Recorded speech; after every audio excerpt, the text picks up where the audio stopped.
Hey, thanks for coming back.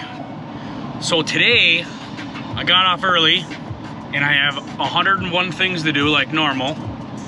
So I figured I'd bring you along to cut the rest of this big oak tree up that fell down in a friend's yard. Dad helped me the other weekend. Got rained out the weekend after, so this is the third weekend now. I'll be able to get back there and hopefully get the rest cut up. And tomorrow, try to get the rest split up. About a 4-foot oak tree at the base, probably around 80 feet tall. Like I said, most of it's cleaned up now. Just got to buck up the rest of the big stuff and at least get that ready for the splitter. Probably cut most of the trunk into lengths, and then I gotta probably rip them in half yet because they're still too big to manhandle even on the splitter.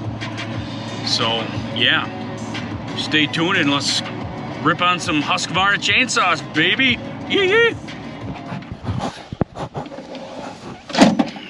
Shout out the hikes. Look at that. Things are awesome. I don't go gangbusters on PPE, but definitely saw pants and shoes or boots. Oh yeah.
Well, to finish up on the next project here, well, same project, next day.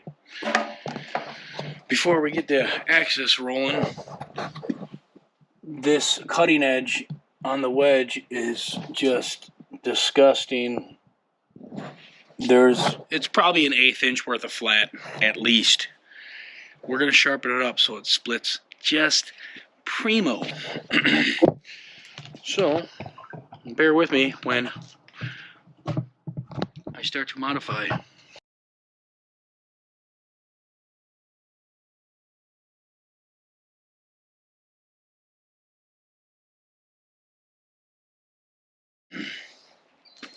Big thing is, if you're doing this, I'm sure you don't need to be told, but most of you probably do, or some of you probably do. So I'm gonna do it anyway. When you're grinding something like this, I don't know how much of a high grade steel. It is probably AR steel, but you don't want to grind it until it's, heated up and black. So you want to take strokes. You want to be nice. You don't want to heat this blade up or this wedge up. Bad. That's how you get yourself in trouble. You don't want that thing breaking off, flying in your face. That too, part of the wear and tear of this thing. I saw some guy had broken his, the connection hub off of the ram. Well, he probably didn't have his wedge sharp, but that was at least an 1/8 inch worth of flat on that thing. And I think Andrew said that a lot of the reason they don't sharpen them up good is because of safety factor at the factory. And I completely understand that. This is a tiny little wedge compared to some of the stuff they have.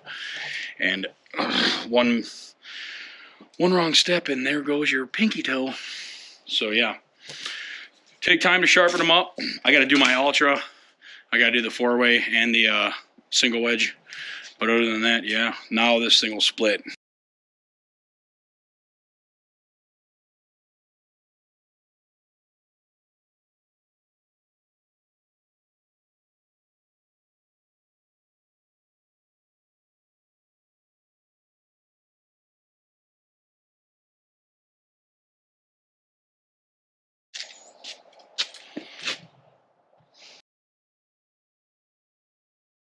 And yes, I know there's lock washers on these. I understand that. That's your best friend.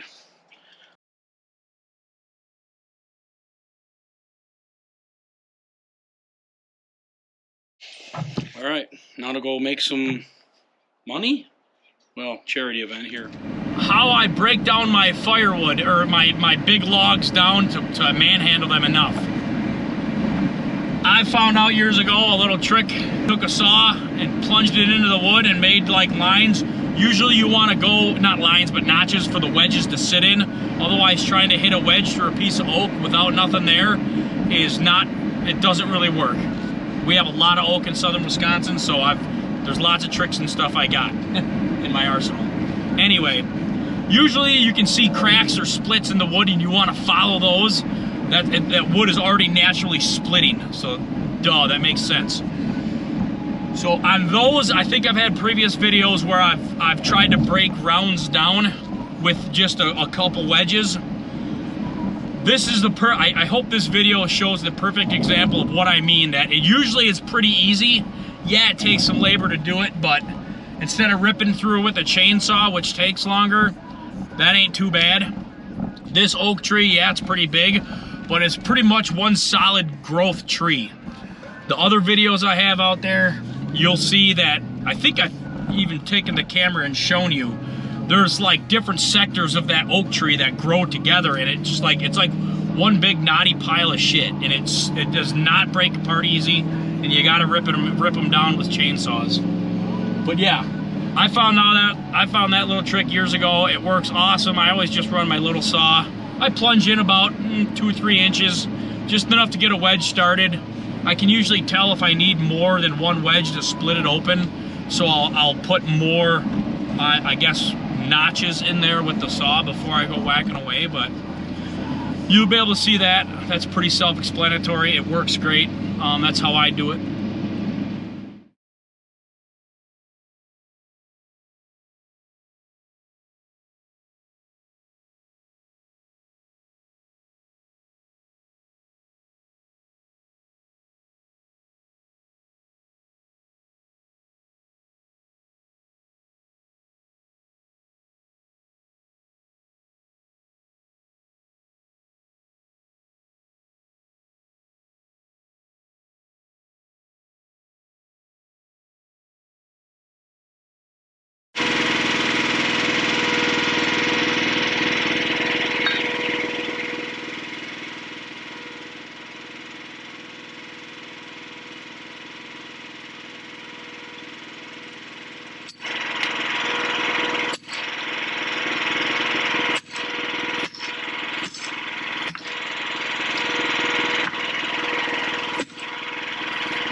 Here we go, a 4-wheel drive action. Okay. Yeah, so there's enough videos out there now about the Axis. I guess there's my video of it running, operating, me running it, operating it. Couple things I noticed right away. If you ain't got straight wood, like straight flat cut wood, like linear to the grain or whatever, you are gonna have problems. Those, along with the Ultra, them rams are like non-forgiving and they don't care. They are like, you can feather it a little bit, but they are like all go or all nothing. So if you don't have straight wood, it will shoot out of there and you will get hit right in the pecker or the titty or whatever. A lot of it that I've seen is if it is like off canter, make sure the wood is leaning towards you. So when the wedge comes down, it pushes the wood back into the unit. You follow what I'm saying? Another thing, knots with that vertical wedge or the vertical splitter, knots. I'll always try to split knots like in line. Like if you look at the knot, center the knot on the wedge. Does that make sense? You want to cut like with the knot. It almost always splits apart then. The other way, again, you're gonna have problems. The vertical unit is definitely a little different than horizontals. I'm finding that out fast. Sharpening the wedge helped a lot. You're still gonna get wood that pops and stuff, but when my dad was running it the other weekend, what a difference. Like, I would keep that wedge sharp at all times. You don't have to have, it doesn't have to be razor sharp, don't be literal about it, but sharper than factory, absolutely. That is, I noticed that today, the first freaking thing I split. Awesome, smart, awesome. Other than that, yeah, I wish they would put a boat winch on the freaking unit for the lift table, or the log lift. That thing's kind of a pain in the butt to pin and unpin by yourself. It's doable. I'm gonna put a little boat winch on there. That would be absolutely perfect for it. Not sure, I mean, I think it comes with one if you order the conveyor on the other side. I don't know why a $20 boat winch, if that, doesn't come stock with it on the log lift, because you have to lift, to make it more compact, you need to fold up the log lift. And that means you have to unpin the push ram, or the lifting ram. Other than that, I think I'm gonna do a couple upgrades. I'll show you guys in the future when I get to it. The table to me is just a little too slippery. I think I'm going to take a piece of expanded metal, like 3 pound or 4 pound, the big dog stuff, and put it across the entire table and notch out to where the wedge goes down into the table. And then I'm gonna put hinges on it for cleaning out. I think that'll still give enough surface area. You can slide your wood around, but it'll catch the wood better. I don't know if it's dangerous. If you don't know what you're doing, sure, it can be dangerous, just like walking out of your front door. But I would say, I think my expanded metal trick is gonna work awesome. And again, I'm gonna put it on hinges so I can fold it up and clean the debris out at the end of the day. If it doesn't work, I can take it off. That's why I'm doing hinges. I'll show you that in the future. I'm probably gonna make a little holder for my axe. I always have a little hatchet, not an axe, my hatchet, for you never know what you might need it for. Taliban. Other than that, yeah. EastenMade Axis, that thing rips, man. It's definitely a beast. It's a fast single wedge if you're looking for that. That is, I think, the ultimate. Wolf Ridge, I'll shout out to Chris and the boys at Wolf Ridge. They have been doing their homework, because I've noticed what they just came out with is very intuitive.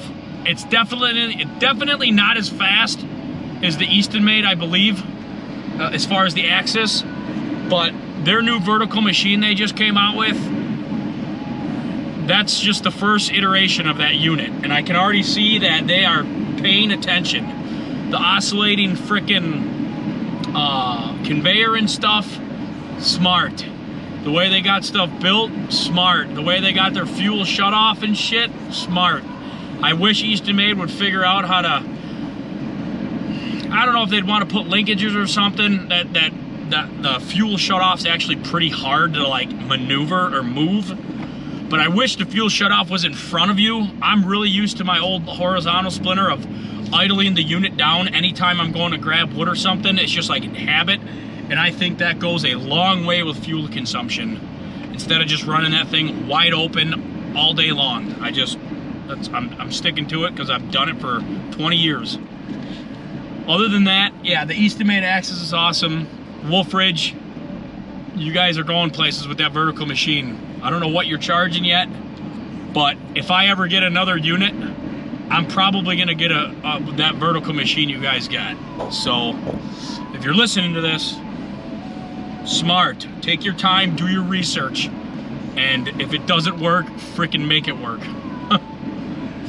Because not many people are gonna beat the Axis. You're just not. I definitely like how what the heck is it? The power split has got the mobility part of it. That's cool. But you're pushing $20,000 to $30,000 for a splitter. Yeah, these are commercial splitters, but I think the Axis was, the heck was it? 13 G's. I mean, it's whatever, money talks. You want something, you buy it. But yeah, enough said about the goopy. I'm kind of going off. Log splitting, firewood, man, make fire, chainsaws, F&A, baby. Have a good weekend. It's freaking nice out. The harvest is on, and we love you. Work together, people. Stay united, or become united. No more shitting where you eat. How about that?